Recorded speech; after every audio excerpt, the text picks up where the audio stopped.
It's hard for me to follow sometimes. You're zipping through the Marmakomo here, and I've got the screen over here. I'm trying to read it, and you're reading over there, and then it's like. So we're starting a new topic, a new issue that has to do with kavod and oneg Shabbat. These are ways we honor and respect and also enjoy Shabbat. We're going to look at different aspects of this issue. And the first one is the issue of adding time onto Shabbat, adding time from Friday onto Shabbat. Let's start with this question. The Gemara in Rosh Hashanah Daf Tet Amud Aleph asks, "The mosifin michol al kodesh minalam." What is the Gemara's question?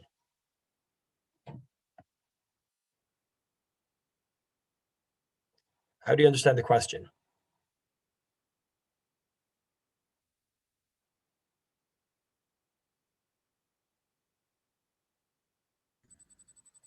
This question over here. Sorry, doctor? Take it for granted that you do add on. That's the question. Okay, and the question is? Looking for a source. For a source for what, exactly? Precisely for what? For adding on from Chol al Kodesh. That's what it says. For adding on?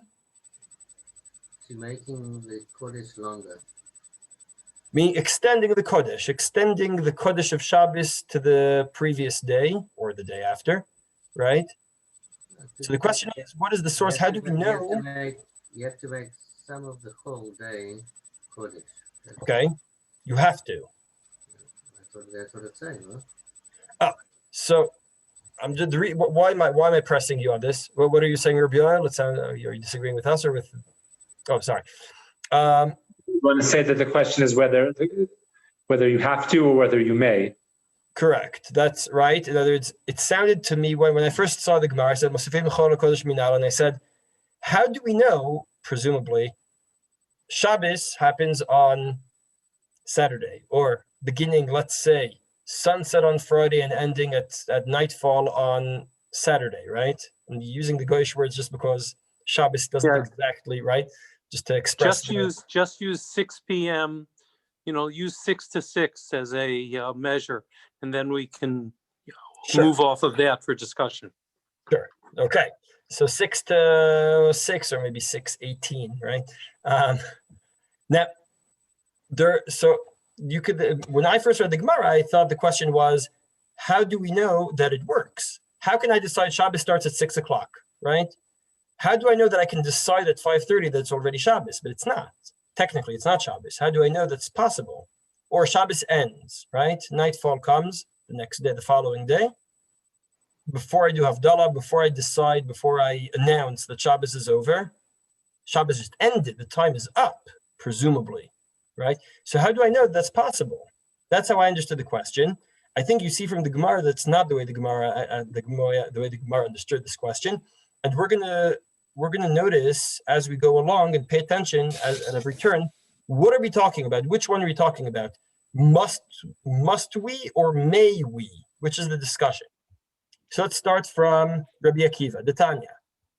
בחריש וקציר תשבות, רבי עקיבא אומר, אינו צריך לומר חריש וקציר של שביעית, שהרי כבר נאמר שדך לא תזרע, אלא חריש של ערב שביעית הנכנס לשביעית, וקציר של שביעית היוצא למוצאי שביעית.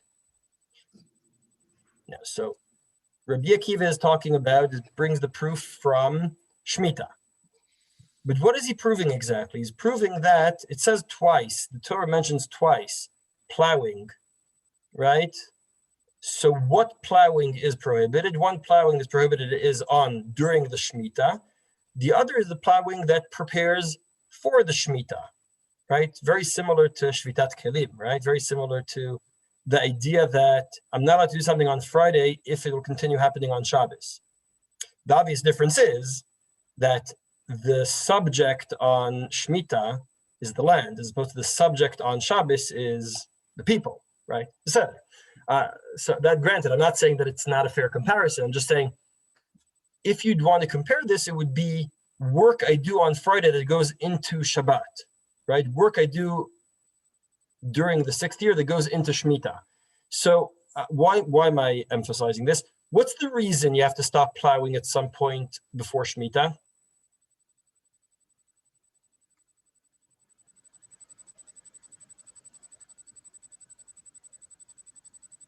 Because it might affect what happens on Shemitah itself. Right, because if you don't, you're improving your work during Shemitah, right? If you don't stop, and that's why there are whole Mishnayot in Masechet Shvi'it that say exactly at what point in the year do you have to stop plowing for different vegetables, different grains, right? There's no sense in stopping the plowing for, I don't know, certain grains half a year before Shemitah. And more so, there are certain grains for which you have to stop plowing 3 months before, and other grains you have to stop plowing for, or vegetables you have to stop plowing for a month before. And stopping the plowing 3 months before for those vegetables is pointless, right? Because there's no chumrah to stop the plowing for the other vegetables 3 months before, just because you have to stop plowing for the grains 3 months before. So when we talk about the Tosefet here, we're not talking about making the time before Shemitah sanctified, right? More holy, like Shemitah. What we're saying is, you have to stop before Shemitah, otherwise you're utilizing the Shemitah, right? Same goes for the Katsir, obviously, right? Are you allowed to pick the fruit? So too, that could depend on, right? If the point there seems to be, you're not allowed to gain from the Shemitah, from what grew on Shemitah either, right? So this isn't the regular concept that we think of on Friday. Oh, you know what? I want to extend the Shabbos and decide at 5 o'clock in the afternoon that it's already Shabbos, right? Well, when does Shabbos start now? Earlier. Sorry. Now Shabbos starts around 5 o'clock, here at least. I don't know what times are in Canada, Rav Baruch. But here at least Shabbos starts around, Shkia now is like 5, right? Not sure because I don't remember exactly, but around then. So if I decide at 4 o'clock that it's Shabbos already, I'm just adding time long before Shkia, right? Here there's a specific goal, right? I'm not supposed to plow before Shemitah, because if I plow before Shemitah, I'm utilizing the land on Shemitah, and that's the prohibition. So, wait, sorry.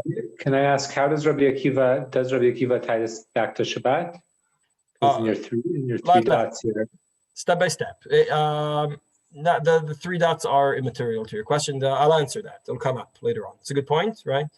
Like I was saying, based on my analysis, it's very hard to derive from Shemitah to Shabbos, right? Right, but we also didn't say that. He didn't say that yet. He didn't say that, right? It could be, it very well may be that Rabbi Akiva doesn't hold Tosefet Shabbat on Shabbos in that sense. But I'll say another thing. Based on Rabbi Akiva, is there a way of extending the Kedusha of a certain day to the day before the previous day? There's no proof of that, right? There are 2 aspects I want to emphasize here in Rabbi Akiva. Well, number one, he isn't talking about extending the Kedusha. He's talking the ability of extending the Kedusha. He's only saying you have to not benefit from the land on Shemitah, and that includes doing things to allow you to utilize the land on Shemitah. Right? Does that that's not, it's not an option. I don't see that he's saying specifically that you can't that it's for reasons because of the Shemitah. He's saying we're taking things that aren't allowed on Shemitah and we're making them not allowed also before and after Shemitah. So the same thing with Source Shabbat. You're taking the Surim they have on Shabbat and you're extending them to outside of Shabbat. And that way there is a similarity. Okay, let me ask you, why does he say Chalish el Erev Shvit Nichnas HaShvit v'Katzir Shvit Yotzei Motzei Shvit? What about the other way around? Is there a chumrah to stop plowing, to not start plowing after Shemitah? So, okay, there is a connection to what it does, in terms of Isurei Shvit, but it is taking the Isurim that were on Shvit and extending them to the... Right. So I agree with David then being a bit extreme here and saying, I think that you could definitely argue, and we'll see that some Rishonim will, you could definitely argue that Rabbi Akiva means to say, take these prohibitions and extend them. Again, is it only in the sense of utilizing the land, or is it also just extending the Yisur beyond the scope of the specific time frame? Sorry, not the scope, sorry, the specific time frame. All right, let's go on to Rabbi Ishmael and see what happens there. Rabbi Ishmael has a different drasha from Chodesh v'Katzer Tishbot. Where does he know Mosifim Mechol Kodesh Minale? How does he know? Nafka le midatanya v'nitem nafshodechem betish'a. Right on Erev Yom Kippur. Yechol betish'a. Wait, you're not supposed to mitaneh on Erev Yom Kippur. You're supposed to mitaneh on Yom Kippur itself. Talmud lomar be'erev, nightfall. I be'erev, right? Ha'ma'ariv aravim. We said Ma'ariv, right? Ma'ariv. So it's called Ma'ariv. I be'erev yechol mishetachshach only at nightfall. Talmud lomar betish'a, but then it's no longer the 9th day, right? It's no longer Tet Tishrei. HaKeitzad matchilu mitaneh mib'od yom melamed shemosifim mechol kodesh. So when do you start fasting? During the 9th, before nightfall. And this is how we know that you have to extend Yom Kippur to some time before. So the same applies to after Yom Kippur. Right,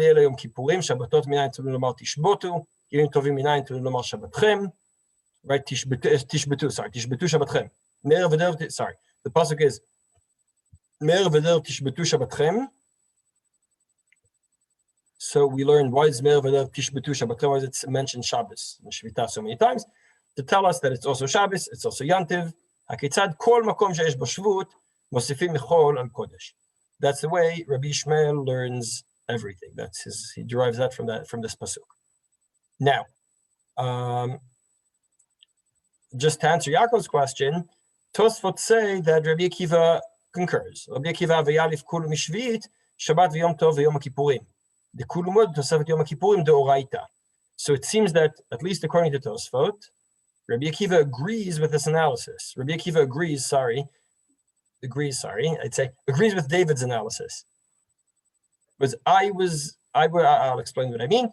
I was explaining Rabbi Akiva in a very certain way, and saying, all Rabbi Akiva is saying is that it mentions Chodesh v'Katzer twice to tell me you're not allowed to utilize the land during Shemitah in any way, even if that means prohibiting plowing before Shemitah or prohibiting plowing or prohibiting Katzil. What's the word for Katzil?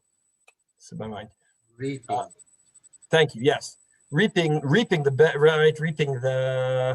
benefits of Shemitah post Shemitah, right? And David said, not necessarily. It could be just an extension of the prohibitions, and that's it. And that can apply to Shabbos and Yantiv as well. And Tosefet seems to take that direction, right? Tosefet say everyone agrees that, and in this way, right, there's no reason it shouldn't apply to everything else. By the way, I just want to point out, there's another extension that happened here.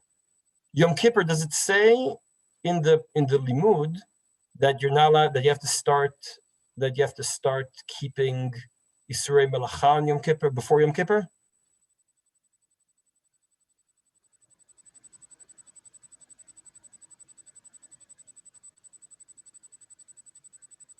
Right, it says V'initem nafshotechem specifically, but Tish'a is mentioned only in the context of V'initem nafshotechem. Everywhere else, it says Ba'asiri, right? Baso, not Ba'asiri, Baso, right? When it mentions Shvita on Yom Kippur, it says Ba'aso. When it mentions Inui, it mentions Batish'a. You might say, yes, but those go together. You do it Yom Kippur, it's not, right? Just make up your mind. Definitely later on, if we extend this to Tishbetu and Shabbatchem, to Shabbos and Yantiv, right? If you want to extend this to Shabbos and Yantiv, it can't be referring to the chiyuv of fasting, right? If you want to extend from Yom Kippur to Shabbos and Yantiv, it must be extending in terms of the sanctity of the day, I'd say, and the Shvita at least, and not fasting. But just pointing out all those aspects.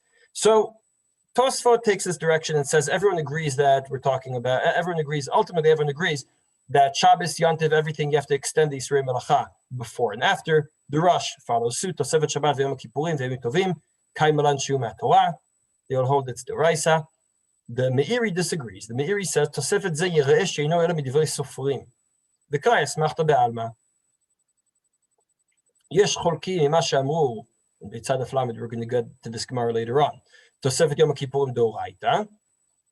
Says the Gemara that we're talking about a D'oraita. It says D'oraita. אין הכרח בכך, וכבר מצאנו בהרבה מקומות בתלמוד, שקורא דברי סופרים דאורייתא, שהוא דבר שיש לעיקר שלו סרח מן התורה, אף על פי שאין אותו עניין מן התורה. וכן המחברים כולם לא הביאו בכלל מצוות עשה. No one mentions there's a mitzvah to start Shabbos or Yantiv or Yom Kippur before Yom Kippur.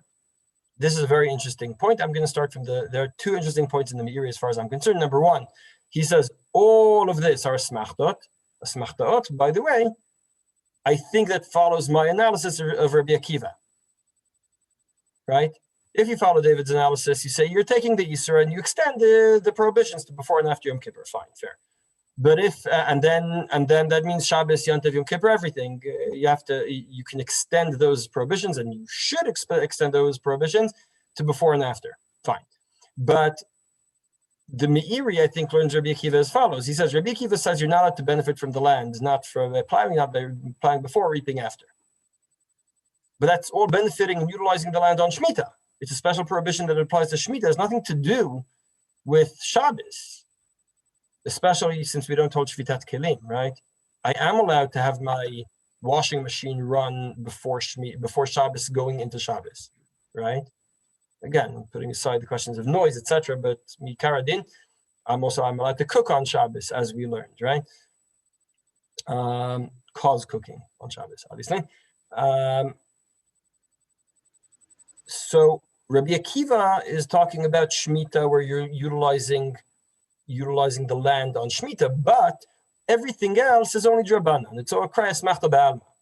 And they want to have a pasuk to hang their coat on, right? A hook to hang the coat on, but it's not a real limud from the pasuk.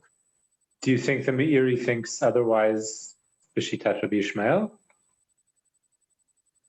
Because otherwise it doesn't necessarily have anything to do with the analysis of Rabbi Akiva. And Rabbi Yishmael seems to say explicitly that it's midoraita, and the Meiri still says that it's not. That's a very good question. In order to answer that question, I want to analyze the Rambam. Before we analyze the Rambam, I want to point out one more thing about the Meiri, and then we'll go into the Rambam where we'll analyze your question. Center? The Meiri ends up with saying, you'll notice that no one mentions the mitzvah of adding time to Shabbos or Yantiv. Now that's an interesting point, because there are two ways of looking at this. We're learning this topic of kavod, ועונג, Shabbat, right? My assumption is that Tosefet Shabbat is part of kavod, ועונג, Shabbat, right? I need to respect, I need to honor, and I have to show my respect to Shabbos by doing different things, for example, by adding time. There are two ways of understanding. Again, Yaakov pointed out right away, there's the question of, must you add time? And the question of, may you? Is it possible? Does it work? So setting that issue aside for a moment, when I say that Shabbos actually begins 20 minutes before Yom Kippur, so Yom Kippur seems to be quite clear. Yom Kippur starts on the 9th, on Tetz Tishrei, right? On the 9th, not on the 10th. There are two ways of looking at that. One way of looking at it is, you thought it starts at nightfall. No, actually it starts 45 minutes earlier. Whatever, right? I'll start from the other way. The other way of looking at it is, it starts at nightfall, but I expect you to come earlier. I expect you to start earlier.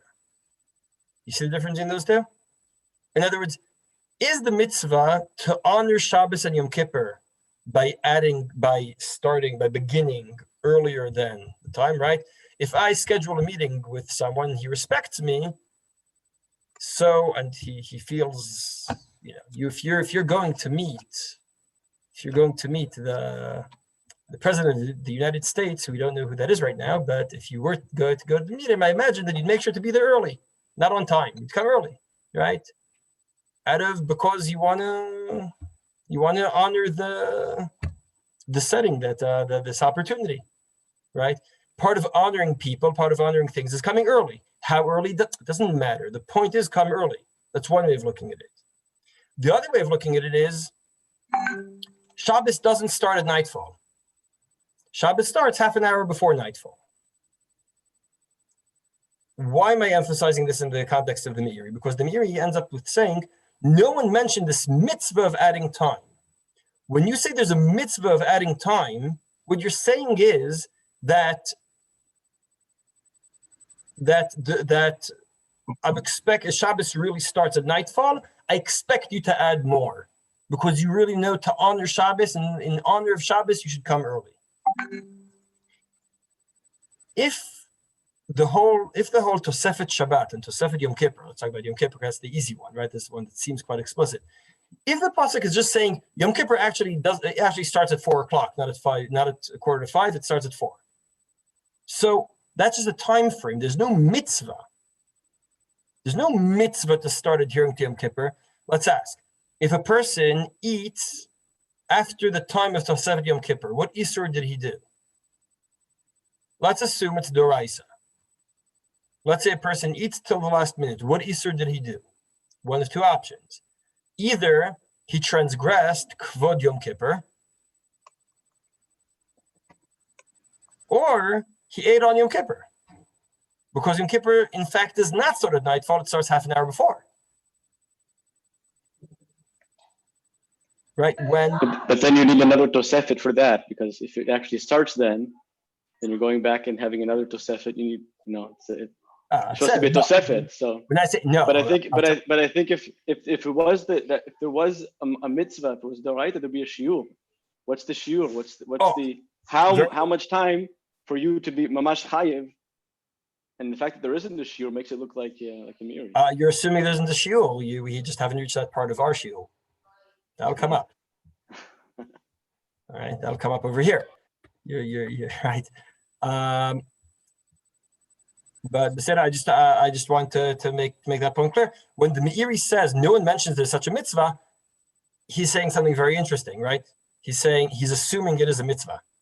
Whereas you can just say it's a time frame. When I read the pasuk, when I read the pasuk and I say, "But Shabbat be'erev me'erev v'derev," what I see is it says start on the time that's technically Tet Tishrei, possibly as David said, specifically 25 minutes before Shkia, whatever it is, right?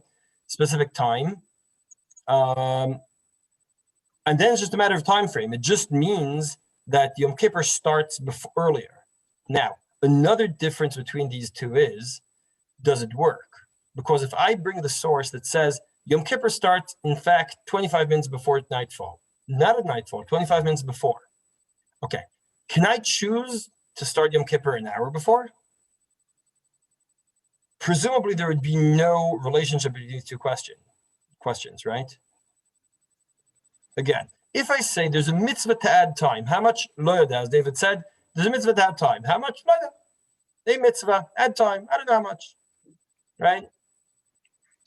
And then I say, okay, so you add 18 minutes, you add 2 minutes, and I add an hour and a half. It's all good. You came early. It doesn't matter how early you came, presumably. I mean, maybe it might be you can't start on Wednesday, but right, as long as within the a time frame that's relevant, right? So that should work, right? It should work because the mitzvah is add some time, and then we'd say two things. First of all, how much? I don't know, whatever is appropriate, How much do you need to mechabed Shabbat? How much wine do you have to drink on Shabbos as Kvod Shabbat? How much meat do you have to eat on Shabbos Kvod Shabbat? I don't know. If you rejoice more, if you sing more Zmirot, so that's more. And if you sing less, so it's less, whatever. But you need to do something, right? Same would be here. You can add 2 minutes, you can add 20 minutes, you can add 2 hours. That shouldn't really make much of a difference. If the point is there's a time frame, if the issue is the Batisha,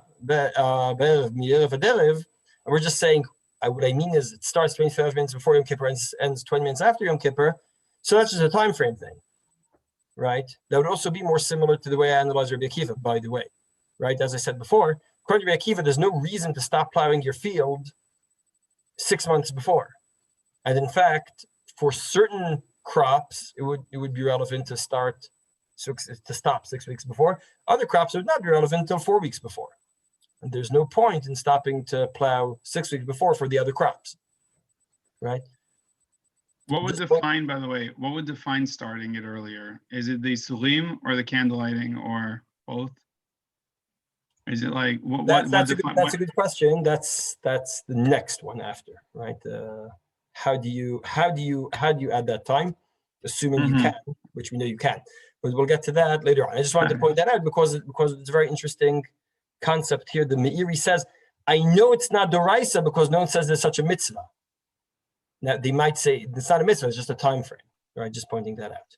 Now let's go to the Rambam. The Rambam says the following, and he only says the following. There's more to learn from what the Rambam didn't write in this case than what the Rambam did write. The Rambam wrote the following. צריך להוסיף מחול על הקודש בכניסתו וביציאתו, שנאמר, והנתם נפשותיכם בתשעה לחודש בערב, כלומר, התחל לצום ולהתענות מערב תשעה סמוך לעשירי. וכן ביציאה שוהה בעינויו מעט מלילי 11, סמוך לעשירי, שנאמר מערב עד ערב תשבתו שבתכם. Now, he does not mention this anywhere else except for in הלכות שביתת הסוהר, which is הלכות יום כיפור. Yom Kippur. Right, so he also talks about it as inui, like you said. Right, and that's why I emphasized. So on the one hand, he started with saying Tzalosiv Mechol Kodesh, which sounds general, but then he writes, what does pasuk mean? It means Hatchel Latzum Leitanot. And V'chetzia Shohe B'inuyo. What about Isurei Melacha? Not mentioned. Now, you might say there are two ways of reading this Rambam. One way is to say, the Rambam is saying you have to add Mechol Kodesh in all senses. How do I know this? Because the pasuk that talks about fasting, and how do I interpret the pasuk? The interpretation of the pasuk is start fasting before and finish fasting and end your fasting after. And obviously, it means in all other senses it's Yom Kippur for all intents and purposes. That's one way of reading the Rambam. Another way of reading the Rambam is it only applies to fasting, because that's why he mentions fasting, right? 4 times here he mentions fasting. Why? To make it clear, we're talking about fasting. We're not talking about anything else. That's why the Magid Mishnah explains it. שאין תוספת דבר תורה אלא בעינוי. אבל לא בעשיית מלאכה, לא ביום כיפור ולא בשבת. וזה מה שכתב, מתחיל לצום ולהתענות. That's why the Rambam keeps on mentioning fasting over and over again. Why? To make it clear, I'm only talking about fasting. And therefore, זהו שלא נזכר בדבריו בהלכות שבת, ותוספת כלל מן התורה. Doesn't mention this in Chot Shabbat at all. Why not? There's no fasting on Shabbat. Now, the Beit Yosef makes things worse, because if you read the end here, you say, there's לא נזכר בדבריו בהלכות שבת תוספת כלל מן התורה. That sounds very much like the Meiri, right? The Meiri, you said it's all Drabanan. So he says, okay, so only news Doraisa, everything else is Drabanan. Says the Beit Yosef, no. משמע דבר תורה שכתב לאו דווקא מדרבנן נמי לילי תוספת, אם לא כן, לא היה לו להשמיטו. Nope. It's even that is not Doraisa. It doesn't even apply to Drabanan. In other words, according to the Rambam, the only chiyuv you have in terms of Tosefet is to add fasting on Yom Kippur. Zeu, set to, nothing else. According to the Rambam, there's no other chiyuv to add. Now, the Levush disagrees and explains the Rambam differently. That there is Tosefet as Drabanan. I didn't copy the whole Levush, but if you see inside, you see he's explaining the Rambam. He's interpreting the Rambam. He understands that there are basically 3 ways. Why did the Rambam write this like this? Why did the Rambam write it like this? One way is this is the source. This is the source. Is the source. So that's why he mentioned Inui over and over again, because he's interpreting the pasuk. So he explained the pasuk. It says v'initem, so he mentions v'initem. That's what it says in the pasuk. But really it applies to everything. There's the way the Radvaz explains. אני בעוני אומר שאין זה הכרח לשבוי פלוגתא בין הפוסקים, מה שלא כתבו אותו בהלכות שבת, משום שתלמוד קבע אותה לעניין יום כיפור. כל שכן עניין שבת, שזה בכרת, זה מיתה בידי אדם. So the original pasuk was in the context of Yom Kippur. Shabbos is more chomer than Yom Kippur, because Shabbos is an Isur Skila and Yom Kippur is only correct. And therefore, if it applies to Yom Kippur, it applies to everything. And he says, it says over here, the way the Radvaz reads the Rambam, Tzalosiv Mechol Kodesh. Always. Always, I mean, every Shabbos, every Yontiv, every Yom Kippur. How do I know? I know because of the pasuk that talks about Inui. Fine. But from there, they learn Kal V'chomer. If it applies to Inui Yom Kippur, it has to apply to Isur Melacha on Shabbos, and therefore it should also apply to all other Isur Melacha. That's where the Radvaz learns. So that's why I'm saying there are three ways of learning the Rambam. Way number one is the Beit Yosef, who says only Inui on Yom Kippur, period. Nothing else exists. The Levush, who says only Inui on Yom Kippur is Doraisa, but all other Tosefot, Shabbat and Yontiv and Yom Kippur are Drabanan. Way number three is the Radvaz over here, who says that the source is Yom Kippur, but really there's a Chiyuv Doraisa in all Shabbos, Yom Kippur, and everything. Wait, and what about what's and everything? Because the Kal V'chomer doesn't work to Yom Tov. Good point. I don't want to go deeply into that, but I'll send you the Archavot. Is that okay? Sure.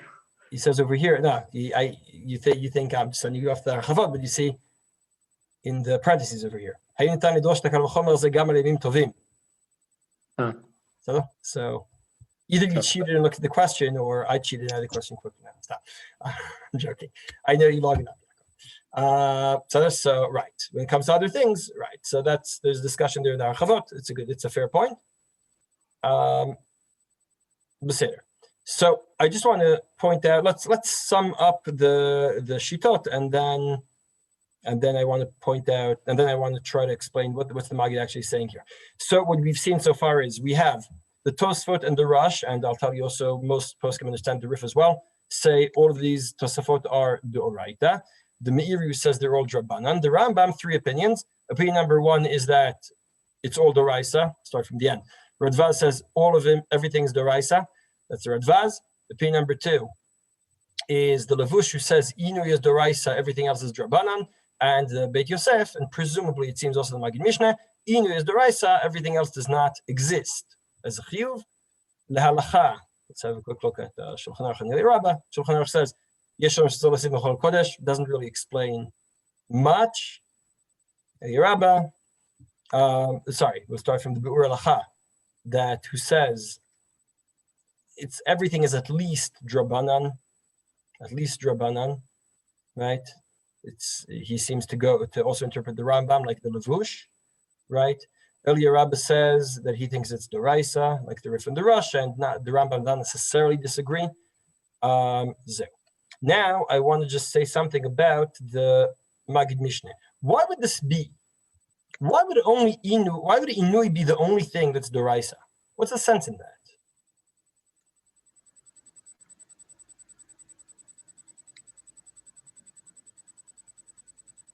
So it used to be a bit of an anomaly to me, like specifically Inui out of everything else. And I guess Yom Kippur is just a bit strange, it has its own special dinim that don't apply anywhere else. So so you can kind of expect that things will be different there.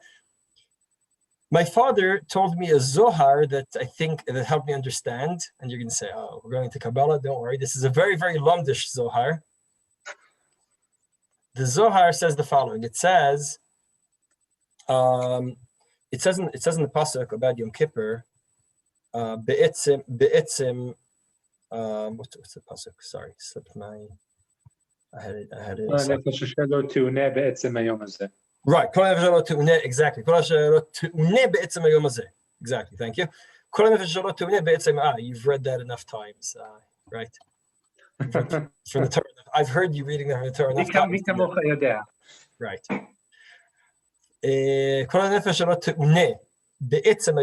you see the Inui has to be done be'etzem hayom hazeh. Asks the Zohar, right? Midrash Tanaim.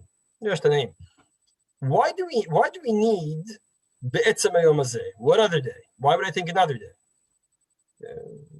The pasuk. There are enough psukim previously that tell me when to fast. So why do I have to be told you have to fast on this day, on this specific day? I got it. This day.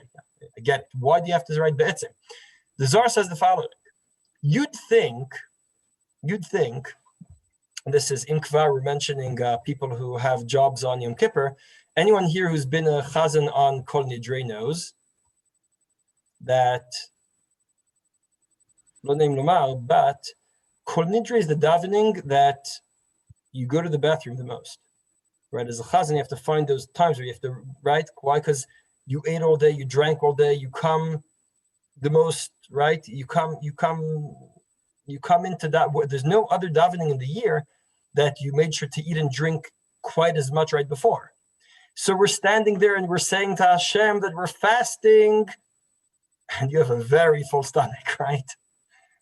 So says the Zohar, you'd think that you should start fasting from Chatzot the previous day. And then you start fasting effectively when Yom Kippur starts. Because we don't really feel hungry on Yom Kippur until, 10 a.m., right? Let's be honest. When you really start feeling, you don't feel hungry that night. You ate enough during the day. You start feeling hungry the next morning, you missed breakfast, then you start feeling hungry. But until then, maybe not so fast either, but I'm saying definitely not before you miss breakfast the next morning, right? So is that really inui on Yom Kippur? So that's why you'd think that you should start fasting 6 hours before. Says the pasuk, be'etzem hayom hazeh. You have to, the inui happens only on Yom Kippur itself. Why is this important for our context? What am I saying? In a way, this connects to what I was saying about Rabbi Akiva over here. Right? Rabbi Akiva says you need to stop plowing before Shemitah. Why? Otherwise, you're utilizing the land on Shemitah. Right? When the Rambam says you have to add time to Yom Kippur, he's not saying like the Zohar, but if you hold like the Magid Mishnah, the Beit Yosef, and you say this applies only to Tosefet of fasting, only Tosefet of Inui, maybe what he means is, if you stop eating a second before Yom Kippur, so you'll say, why aren't you eating now? It's Yom Kippur. Why aren't you eating now because Yom Kippur? No, you're not eating now because you just ate. So of course you're not eating. Why are we not eating now? Because right now we're not hungry, right? I mean, I'm assuming. Right? Otherwise you guys would be eating. I'm stopping you. Why aren't you eating, all of you? Presumably either you ate something before you, after, right? You don't need to eat every minute. So when you get into Yom Kippur and you had a big feast a second before, and then you start Yom Kippur and you say, I'm fasting. You're not really fasting. You stop half an hour before Shkia, you have a good 45 minutes between when you stop eating and when you start the davening, then something happened before Yom Kippur starts, right before Shkia. Then something happened. Then you can say, I started fasting. Otherwise, the fact itself loses its effectivity, right? There's no... And that's why what I'm going to propose is a svara to explain why would fasting be the only thing that has to start half an hour before that you have Tosefet before, like Tosefet Shabbat and Tosefet Yom Kippur only applies to fasting, not even to the other Isurim on Yom Kippur. For this reason, because other Isurim Melacha, you have to stop on Yom Kippur. Fasting, you need to stop a bit before and not start until a bit after to make Yom Kippur effective, just like we said about the Shemitah, to make that